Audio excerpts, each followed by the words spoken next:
কবিতাৰ শিৰোনাম জোনৰ জোনাক ভাল পোৱা অপৰূপা। কবি প্ৰণতি শইকীয়া দত্ত। আবৃত্তি পিংকি শইকীয়া। মৰমৰ সঁহাৰি বিচাৰি ৰৈ আছে এখনি নিথৰুৱা হৃদয়।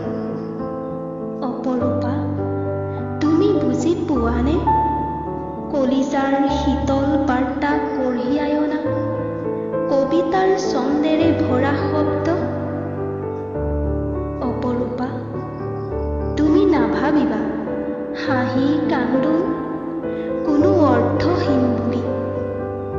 অজানিতে সুলকি পৰা সময়ত নভবাকৈয়ে অবাতে গতি নকৰিবা। গৰ্ভত বাঁহৰ পাতি থকা নিভাঁজ ভাষাবোৰ স্মৃতিৰ পাততে মেৰিয়াই নাৰাখিবা।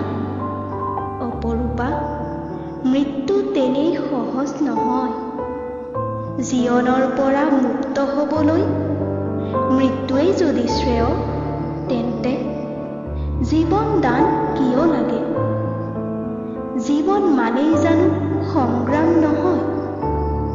জীৱন মানেই এটা সুযোগ, জীৱন মানেই এটি মিঠা সপোন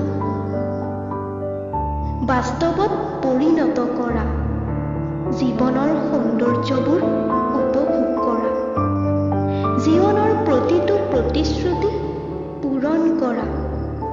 অপৰূপা, বিষাদ অতিক্ৰম কৰি গীত গোৱা জীৱনৰ, কল্পনাৰ ডেউকা কোবাই সপোনৰ বাট বুটলি যোৱা। জানিবা জীৱন মানেই ভাগ্য, জীৱন মূল্যৱান। জীৱন বিনা বিষাদৰ ৰাগিনীয়ে সুৰ দিবই। সেই বুলিয়েই জানো তুমি সপ্ত সূৰুজৰ পোহৰ নিবিচাৰিবা।